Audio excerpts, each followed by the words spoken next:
from the signal that I am on. So here we go once again as I bring you greetings from Winchester, Virginia, as we are being filmed here in our home. And it's good to be able to talk to you all out there on the website, those who hear this message, as well as those that will view it on a weekly Sabbath basis. So greetings to the church and to all that God has provided to hear this message. I'd like to ask the question today, when a day of trouble comes, will God forget? Does God forget us when we're in God's straits and between a rock and a hard place, as you might say? Will God hide himself in the day of battle? Will God not fight for you and me? Did he not say, I will never leave you nor forsake you? A lot of good questions, biblical questions we should have dynamic answers to. In fact, the answer should be an emphatic, no, God does not hide himself. He is with us. He is for us. If he is for us, who can be against us? Wasn't he there for Joseph when his brothers sold him into Egypt? Wasn't he there for Gideon when Gideon was hiding the wheat by threshing it in the winepress? He knew what Israel was going through. He knew that he had let them fall into the hands of the Midianites. What about Daniel when Daniel was thrown into the lion's den? Was God hiding somewhere else in the universe? No. God sent his angel, his very angel, to come and close the mouths of the lions. Same way with Daniel's friends, Shadrach, Meshach, and Abednego. He actually sent Jesus Christ to walk in the midst of the burning fire with those three men. What about David, who slew a lion and a bear while taking care of sheep, who slew Goliath? God was with these people. And of course Esther, who saved her people, asking the people to pray for her, to go to God and ask for an intervention because the life of her people, the Jews, were in danger of being exterminated. She went to the king uninvited, and he held out the royal scepter, and Esther was allowed to live. God was for these people, but that's Old Testament. That's times long gone past. In fact, these are super people. These are gigantic people. We could never measure up to them. They are heroes in their own right. You and me, we're not heroes, are we? God doesn't care about us, does he? When the day of trouble comes, God doesn't care, does he? Won't he just simply forget us? Leave us to our own devices? Allow us to make wrong mistakes? Wrong choices? God is less allowing us to do that. We do have free moral agency, but he's looking for people who will rely on him in the day of battle. Will God forget you and me? We'll answer that question as we go through this sermon message. We look at David, a man after God's own heart, a man who was anointed to be king in place of Saul, who had to bide time before he became king. He had to wait patiently on the eternal to provide a proper time for the throne to be handed to him.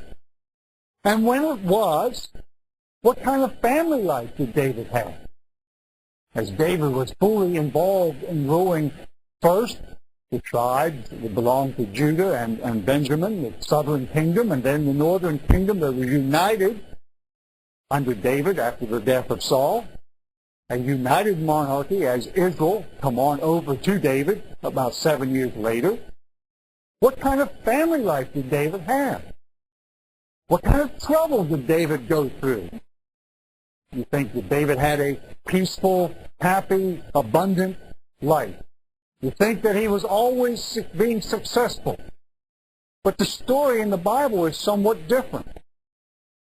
Because after having a terrible sin committed in his life by going and taking to himself a woman that belonged to another man, committing adultery with Bathsheba, and then covering that up when she got pregnant by killing her husband, by sending him into the front line where there was definitely a 90-some% chance of being killed, and that's what happened.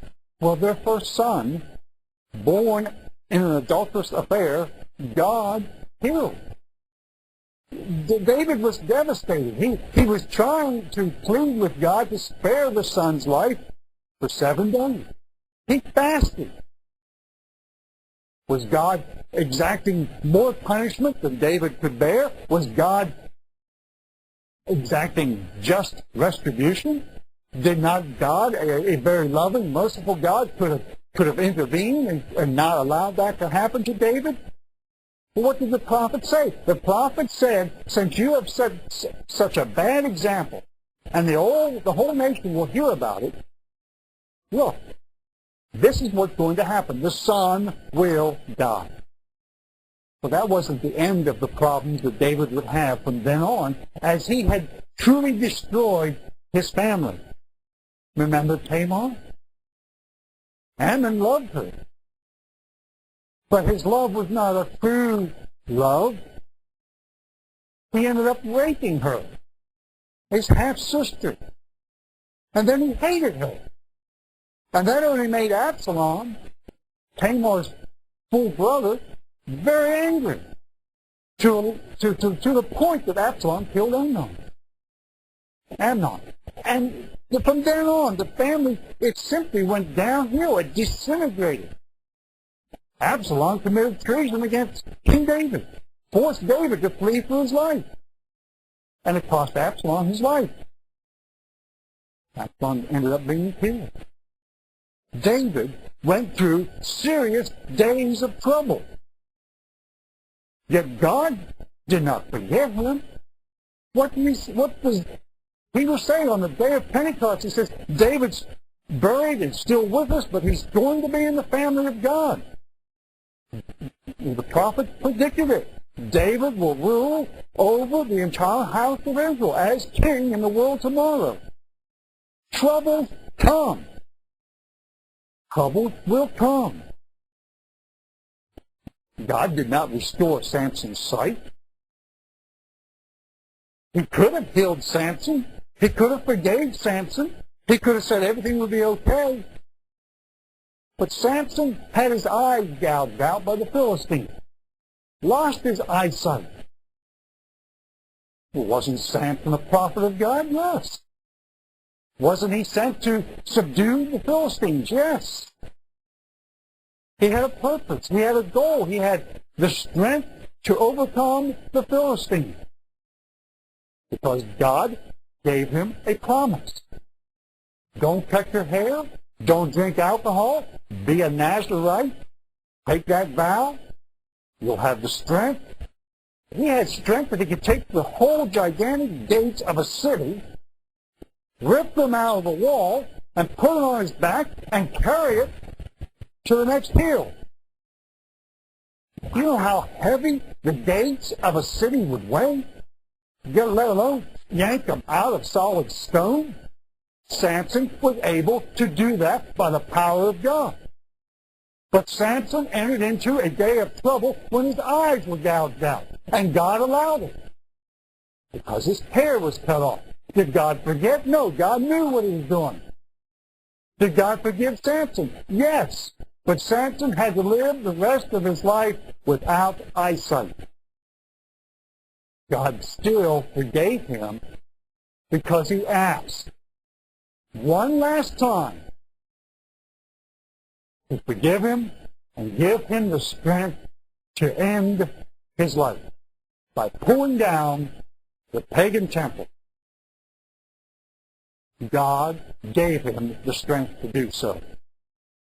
We look at the Apostle Paul, who performed tremendous miracles, who was able to serve God faithfully after being converted. But even by sending out handkerchiefs, people were healed, anointing cloth.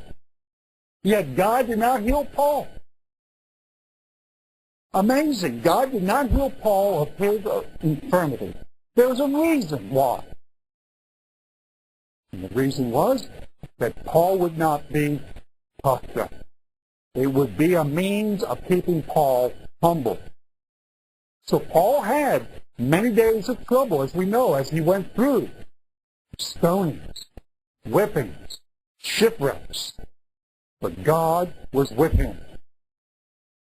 If he was able to deliver all these people, from the time that Joseph was sold into slavery, it was 13 years before he arose to be second in command under Pharaoh.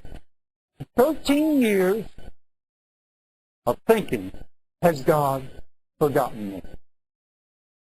Joseph knew better. He knew that God had not forgotten him. He knew that God was with him. He even named one of his children that God is my right hand, my right arm. It is God that's for me. God is my strength, my rock, my high salvation. God is my fortress. Will he not deliver you and me when we go through a day of trouble? When trouble comes? He delivered Joseph. It took 13 years to go from the dungeon to the palace, to go from despair to hope, to go from the pits to glory. God is able to do that. He does not forget you and me when we're in the valley of the shadow of death. David said so. God is with me. My rod and my staff, they comfort me. That's what David said about what God had. The staff and the rod that was in God's hand comforted David as he walked through days and weeks of trouble. People hated David. People did not always get along with David. But he was the king. And he went through difficult times.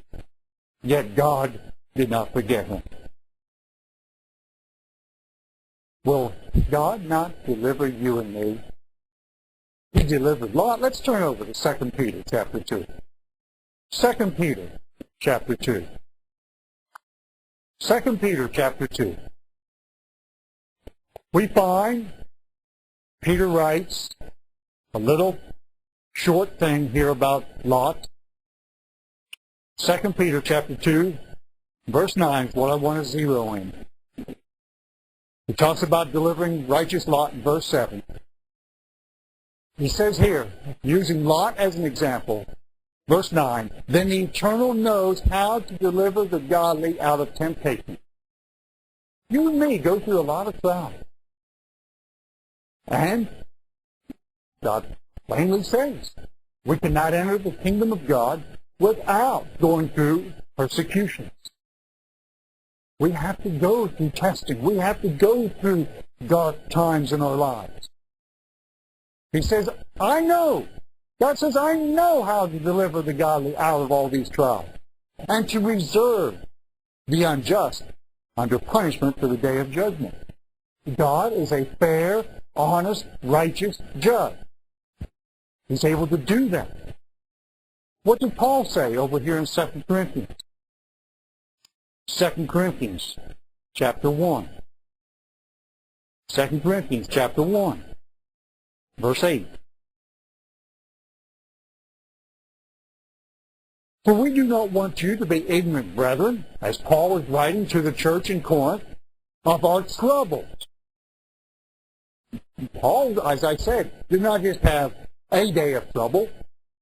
He was constantly being persecuted, usually by his own countrymen, the Jews. They hated the message that he was preaching. They wanted to destroy Paul. They wanted to kill him. Yet, at the very beginning, when Paul was known as Saul, Saul persecuted the church. Saul was a zealous, and he thought, righteous Pharisee.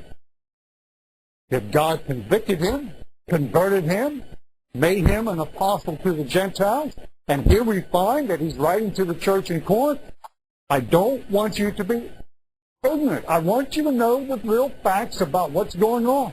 I want you to know what's been going on in my life. I'm a human being. I've been suffering a lot of troubles, and not just me, but those that are with me as my traveling companions, that when we came to Asia, You know, Asia. That's Asia Minor. That's the country of what we know as Turkey. What was the major city?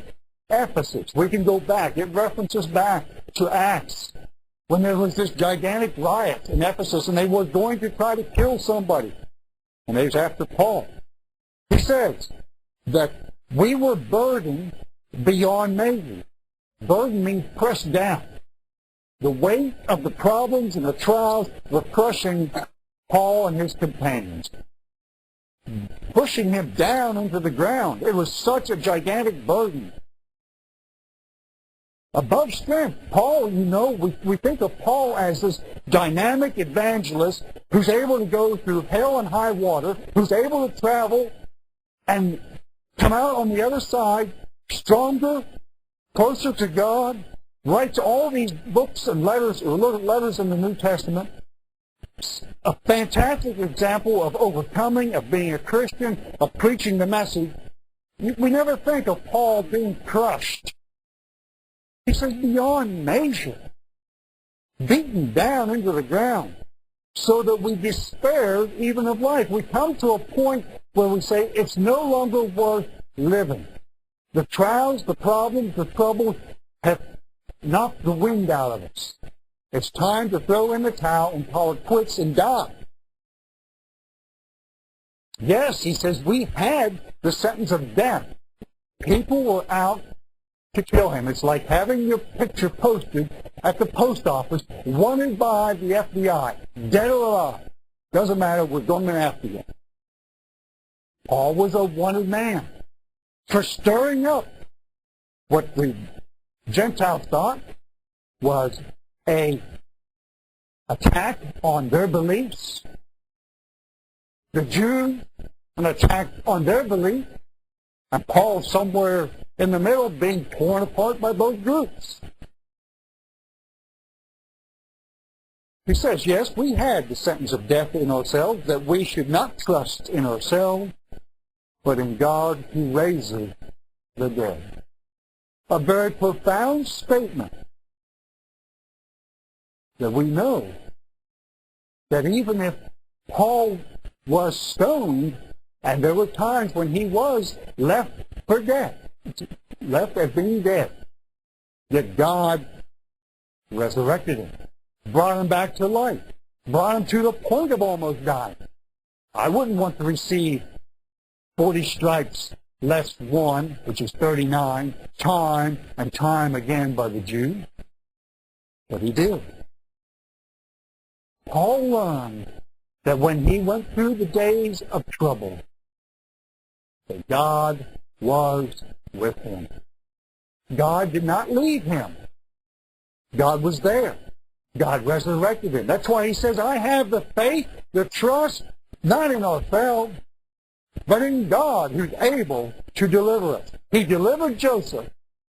He delivered Gideon and the Midianites by destroying the Midianites. He delivered Israel out of the hands of the Midianites. He delivered Daniel out of the mouth of the lion. He delivered David out of all his trouble. He delivered Esther, saved her life and the life of her people, the Jews. He is a man, or not a man, but a being, a person, an individual, a strength that is able to deliver you and me.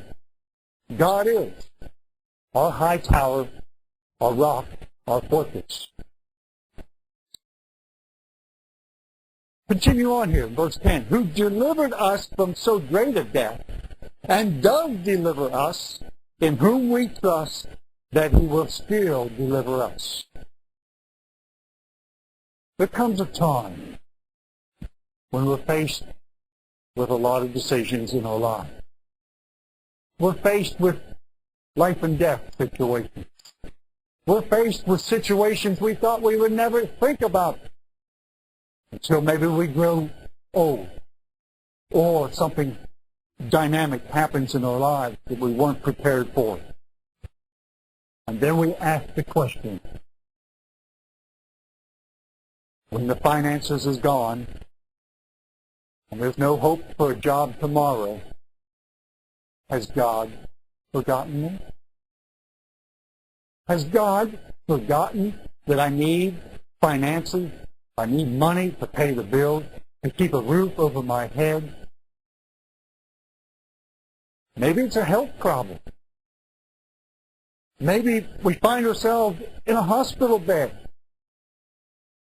And the doctor says, there's no hope for you. It's time for you to make peace with God because you're going to die.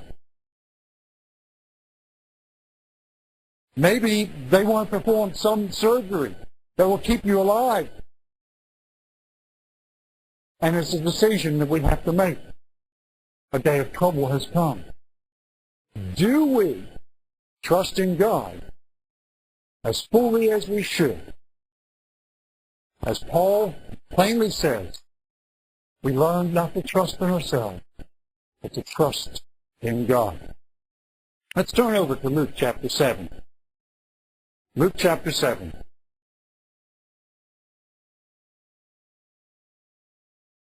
As we turn to Luke chapter 7, we cannot claim the promises of God.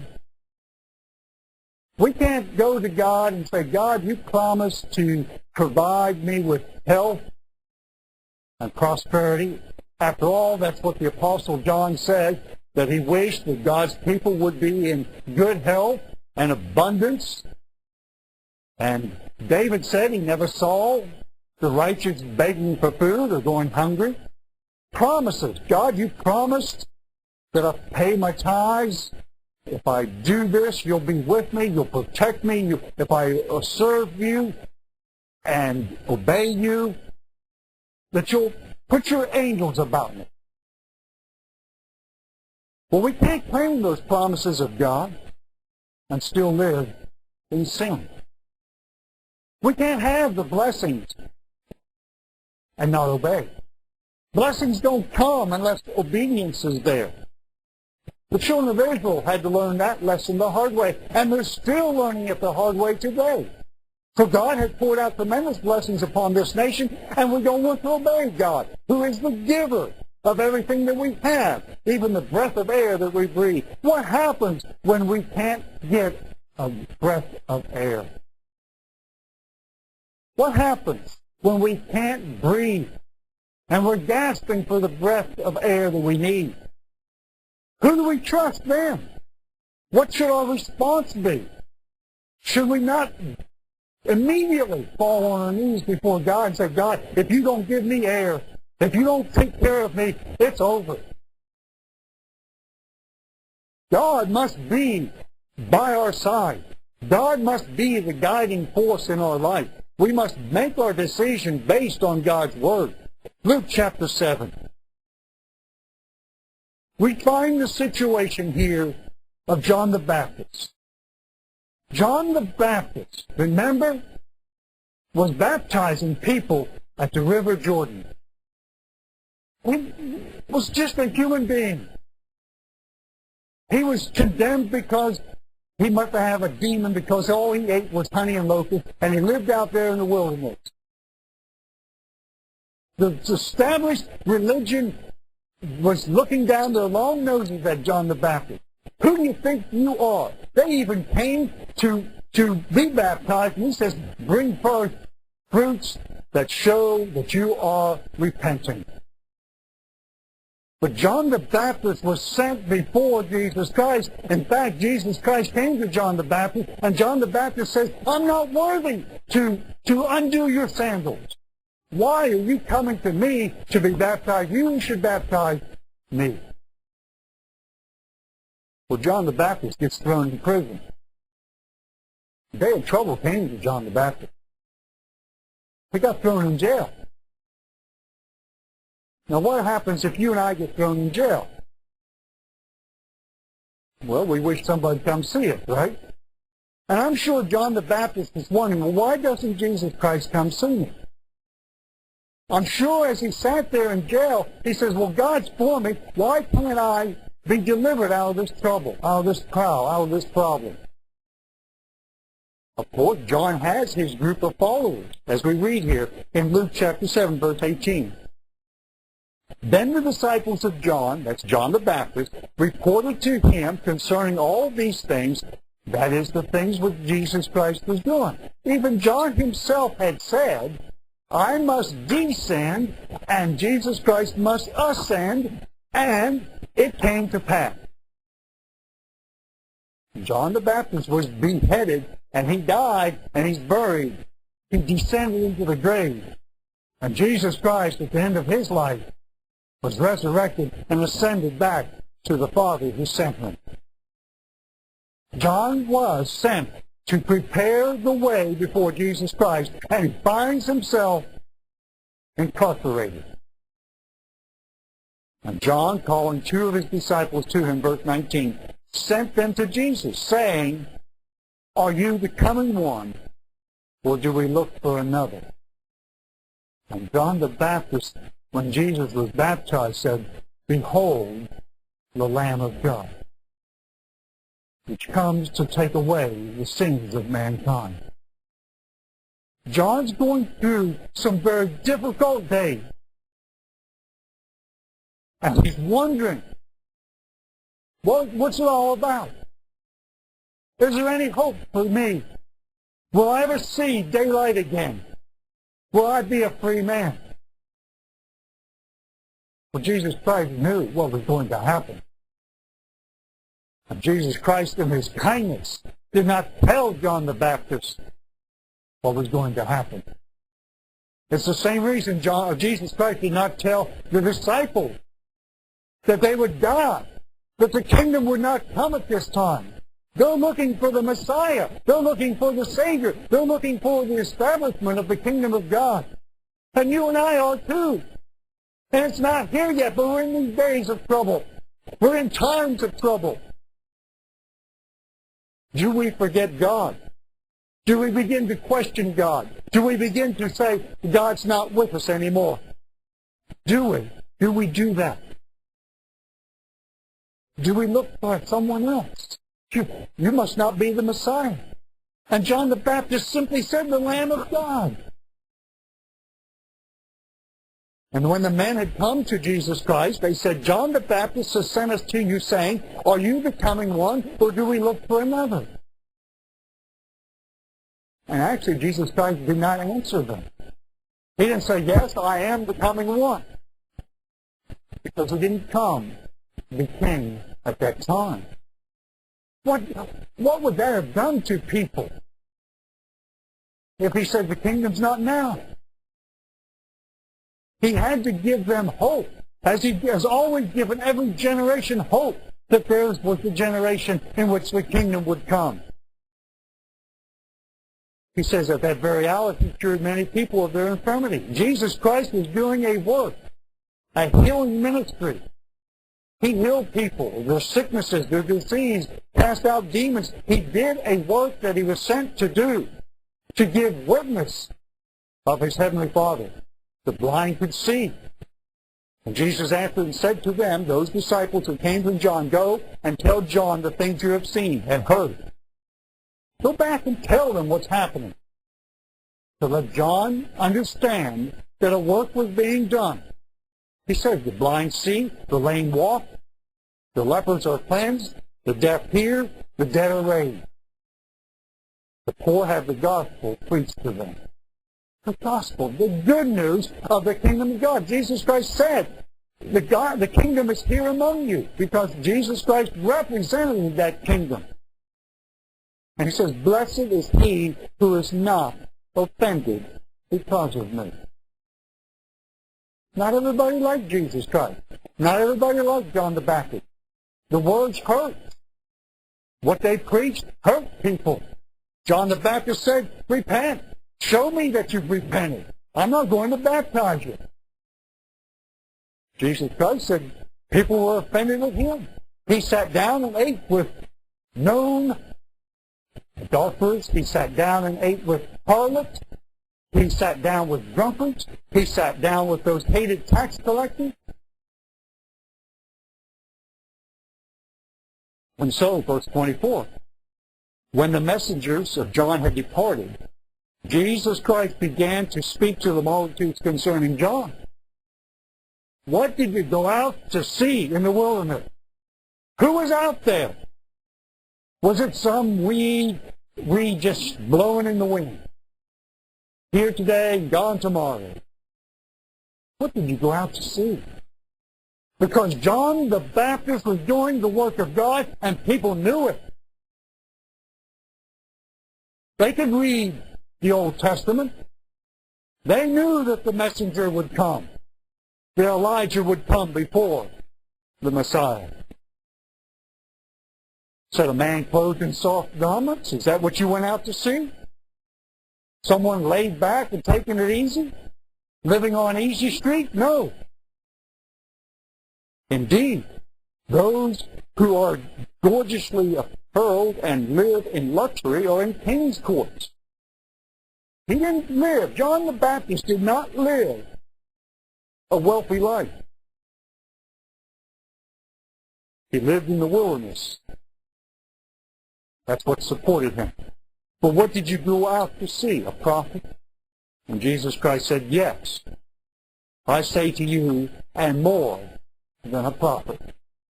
What could be more than a prophet of God? It was the highest level that could be obtained. A prophet. One who received a word from God and spoke it to the people. One who had a relationship with God. Like Elijah and Elisha. Like Samuel. Prophets of God. Moses was a prophet of God. Walked and talked with God. Face to face with God. These prophets had visions from God. They had a unique relationship with God that others did not have. And Jesus Christ said he was a prophet and more than a prophet. This is he of whom it's written, behold, I send my messenger before your face, who will prepare your way before you. And John the Baptist is in prison. It's like Joseph is being imprisoned. And there's no hope. Joseph would have died in prison unless God was with him and there was a purpose for Joseph to be brought out of prison. And John the Baptist is in prison and he's going to die in prison. But I say to you, verse 28, among those born of women, there is not a greater prophet than John the Baptist. And you think of all those prophets I mentioned in the Old Testament. And Jesus Christ said, he was the greatest. But he also says, he who is least in the kingdom of God is greater than he. That is John the Baptist. And when all the people heard him, Jesus Christ, even the tax collectors justified God. See, all the glory, all the honor goes back to God. It goes back to God because God is the one who delivers us. He's the one who's able to save us. I want to go back to the Old Testament now. I want to go to 2 Kings. 2 Kings, chapter 20.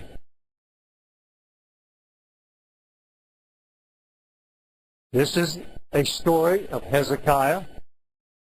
I don't have time to go through it verse by verse as Hezekiah becomes king in chapter 18 at the age of 25. He reigns 29 years as king. We know him as a righteous king. We know of him as one who restores the Word of God, encourages the priests and the Levites to sanctify themselves, to prepare the temple, to cleanse the temple. And they even keep the Feast of Unleavened Bread in the second month, the Passover and the Feast of Unleavened Bread in the second month, and they keep it for 2 weeks. And it was never done like that since Solomon. They had a fantastic revival. And we think of Hezekiah as a righteous king, as I said, one who's really striving to obey God. But there are times in his life when he's down. He's threatened by the Assyrian. What does he do? He strips all the money, all the gold, or whatever he can find in the temple among his own treasures, and tries to buy peace with the Assyrians. And yet, later on, when the Assyrians surround Jerusalem, threaten to destroy Jerusalem, he goes to God. He falls on his knees before God, and God gives him the answer. Even the king sends him a nasty letter from Assyria and says, this is what's going to happen. You trust in God, but look, I've destroyed all these other gods. Your God's no God. But God is going to show the Assyrians that he still loves Jerusalem. And he spares the city, but Hezekiah takes the letter and lays it out before God in the temple. What do you do when a day of trouble comes? Don't we go to God first? Or do we seek help from someone else? Do we run to Washington, D.C. and ask them for a handout when we don't have enough money in the bank to pay the bill? Or do we seek them for health care? Maybe that'll pay the hospital bill. Who do we seek? God wants to be near to you and me. He wants to be there for us. He wants to give us everything we need. He says, I won't put these diseases upon you. But I said blessings don't come without obedience. And we can't just obey one day a week and expect God to be with us the other 6. God doesn't work that way. He tested Joseph for 13 years to see if he was qualified to be in command. To see if Joseph had the character of a prince. And he's testing you and me to see if we have character that's deserving of the kingdom of God. Because he wants to make us kings and priests in the wonderful world tomorrow. But we don't have to worry about where the next meal's coming from or a roof over our head. We take God for granted too much. We just don't have a feeling for God. We just don't appreciate what God can do for you and me. We think this is Old Testament. These people are far better than you and me. But they're not. They're human beings who God works with, and He's working with you and me if we only would allow Him to do so. If we only would fall on our knees, as Hezekiah does. Well, there comes a time in Hezekiah's life that he didn't expect. Chapter 20, verse 1. What happens when the minister comes in and says, put your house in order, you're going to die? Well, that's what happened. Who comes? The prophet Isaiah.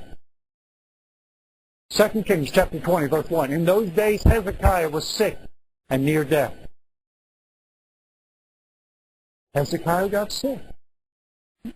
God had been blessing him. He had restored temple service. He had done all these righteous things. Went to God when he was faced with severe trials and problems. And now, here he is, sick and near death. He's in bed. He knows he doesn't have much longer to live. And Isaiah the prophet, the son of Amos, went to him and said to him, thus says the Eternal, set your house in order. Who wants to hear that?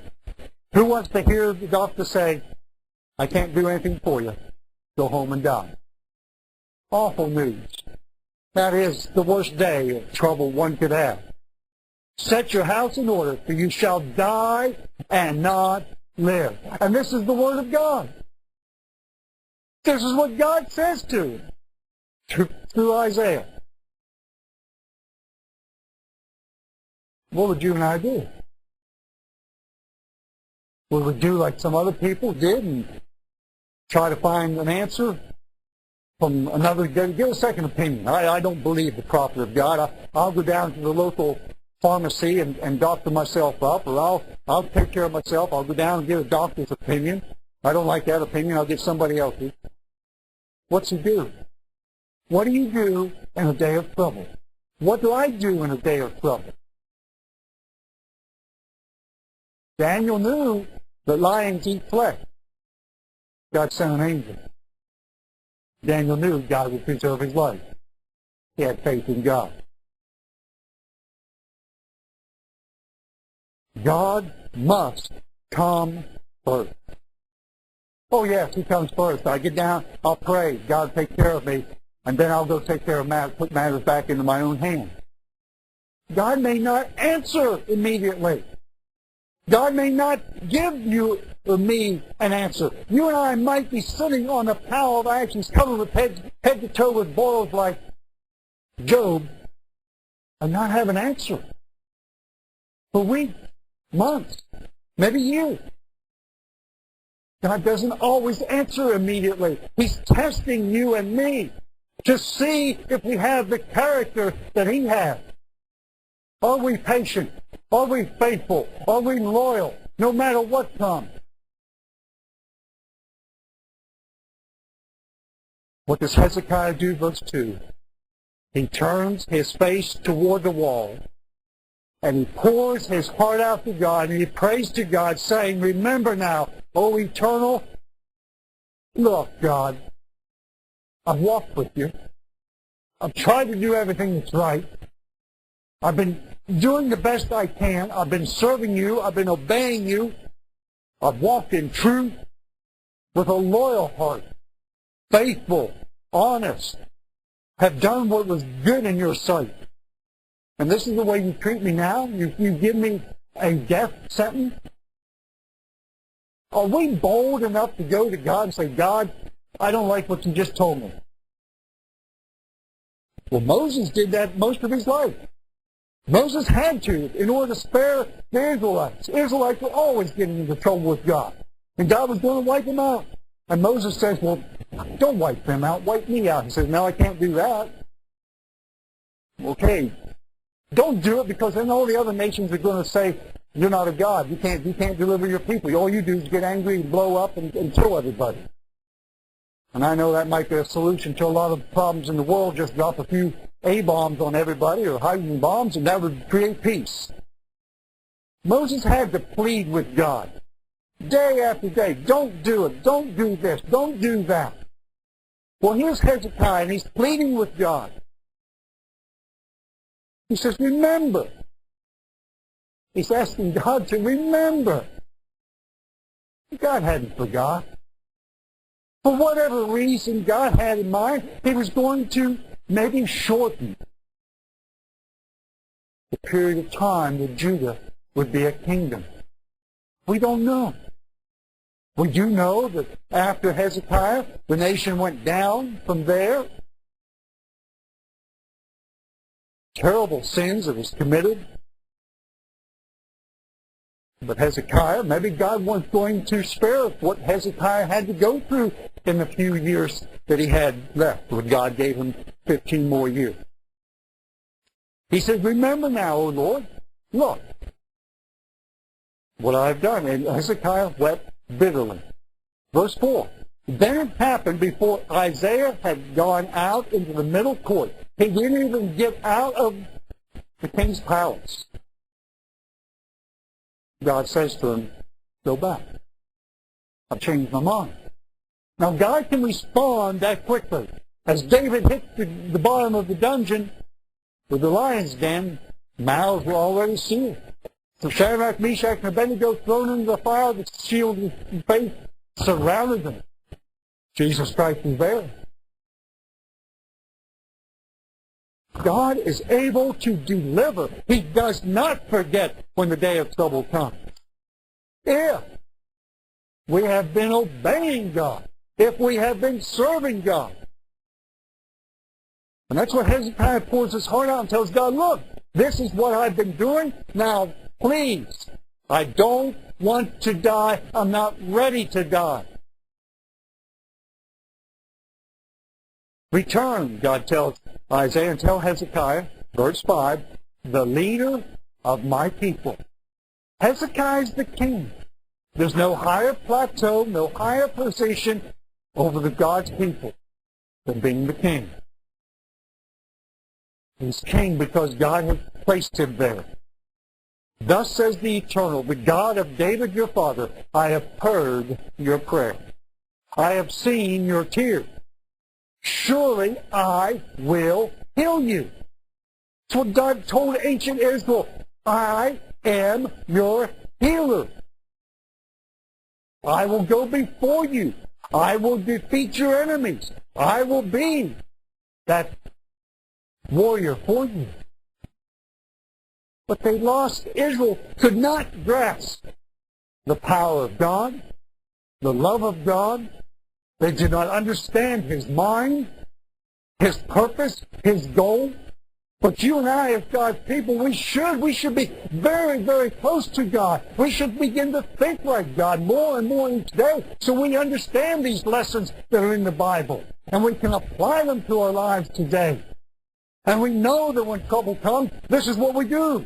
We fall on our face before God and say, God, it's in your hands. I live or I die because of you. And I know it's not easy when you're gasping for breath. You're all beat up in a car accident. Or, like I said, the tornadoes come and the house is gone.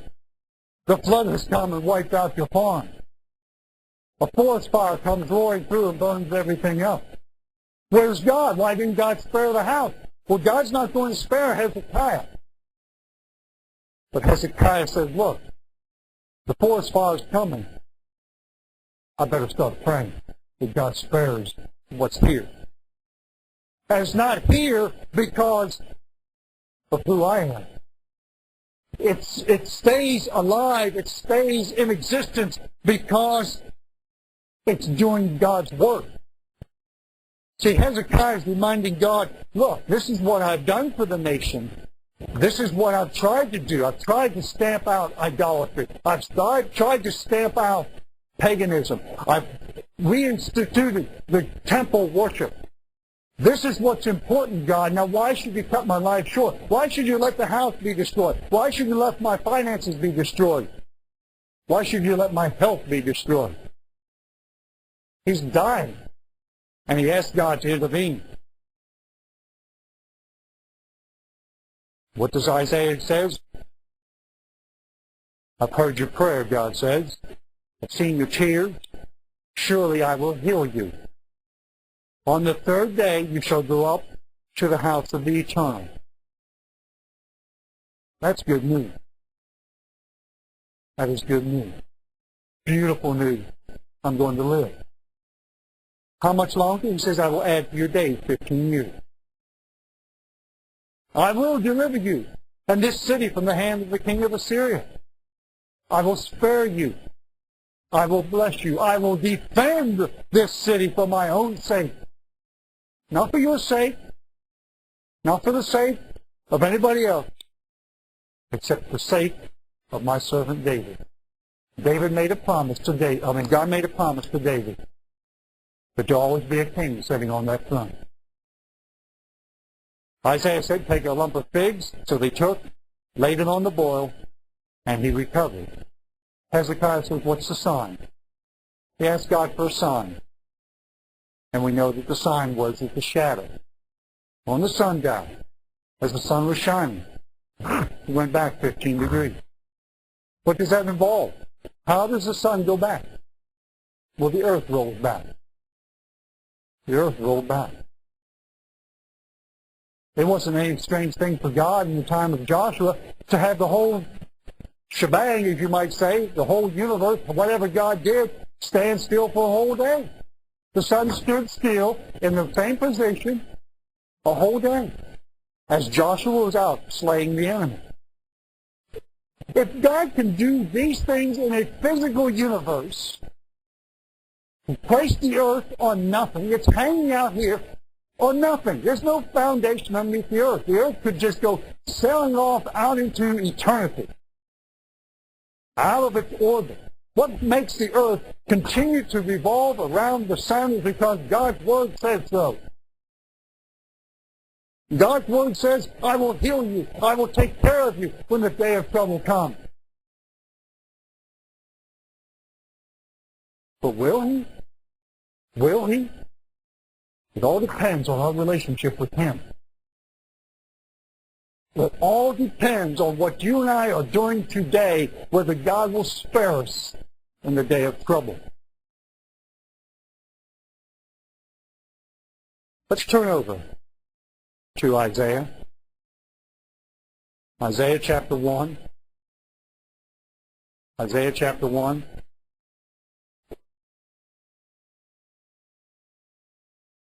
Isaiah is the prophet of God. I've only given you a little bit about Hezekiah's life, but here it says here in chapter 1 of the book, the first chapter of Isaiah, verse 1, the vision of Isaiah the son of Amos, which he saw concerning Judah and Jerusalem in the days of Uzziah, Jotham, Ahaz, and Hezekiah, kings of Judah. And we read the book of Isaiah. There are some times when it's very painful to read because God's going to punish Israel. He's going to punish Judah. But I want to turn over to Isaiah chapter 49. Isaiah chapter 49. I don't know which king was alive when Isaiah wrote this. One of those kings, it might very well have been Hezekiah. Isaiah didn't live forever. He's not around now. He's dead and buried, but he was the prophet of God at that time. Isaiah chapter 49, verse 14. But Zion said, the Lord has forsaken me, and my Lord has forgotten me. And I know there are times when we're down in the dumps. We're facing life and death situations. We're facing this input, this information, that information, our minds or doesn't have maybe a clear enough insight into what we should do. And we wonder why. Why is my heart giving out? Why is my lungs not taking in air? Why do I have a bladder infection? Or why is my kidneys shutting down? Or something health-wise affects me. Why am I eating up with cancer? And we say, well, where's God? We say, God's forsaken me. It's over. I've tried to serve God all my life. He's forgotten me. He's not there for me anymore. I just don't know where to go. The doctor says we can give you chemotherapy and that'll give you a chance to live for maybe a few more years. But I've seen so many people suffer after an operation. To me, it would seem that it would have been better not to have the operation in the first place. But where's God? Like I said, some people get down on their knees and ask God to help them make a right decision. But God may not answer. God may not give you the right answer immediately. He may want to see if you're going to spend some time in prayer and fasting. He may want to see if you humble yourself before Him. What Job had to do, had to sit there on a pile of ashes. Very lowly, humbled himself, and asked God, where are you? Look, God, I've been serving you. All my friends tell me that I've been hating widows and orphans, but I know I'm not. God's forgotten me. He says here in verse 15, can a woman forget her nursing child? Can a woman who gives birth to a child forget that child? Is it possible? God says so. He says, can a woman forget her nursing child and not have compassion on the son of her womb? We go through it all the time, don't we? Young girls get pregnant, they have an abortion, they move on in life. They kind of forget.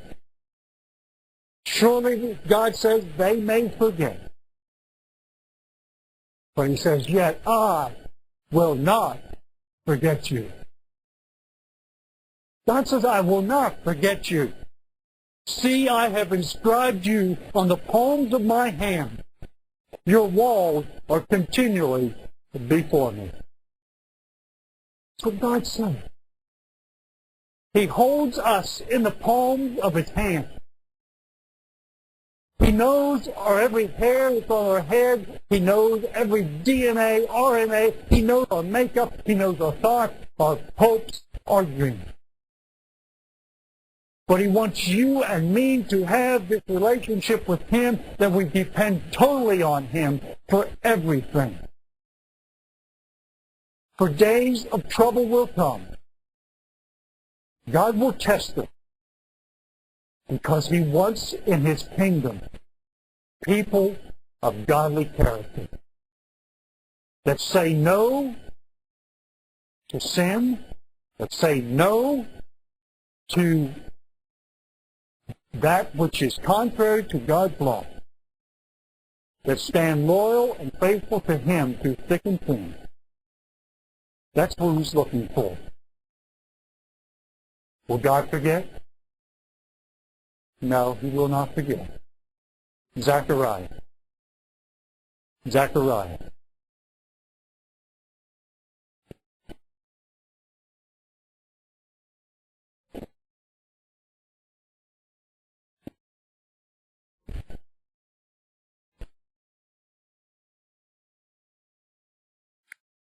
Zechariah chapter 14. Behold, the day of the Lord is coming. God says, I am coming. Just as much as he didn't tell John the Baptist that I am the coming one. He says, this is what I'm doing. There is coming a time when Jesus Christ's feet will stand on the Mount of Olives.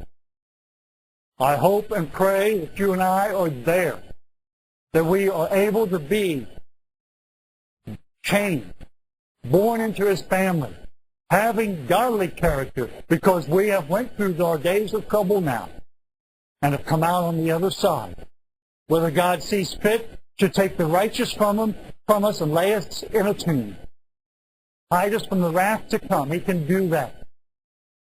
But whether he guides us through the trials and the problems, and we wait for Jesus Christ as we see the heavens part, and we arrive. The good news is that Jesus Christ is coming back to this earth. We may go through days of trouble now, but God will not forsake us, nor forget us, if we obey him.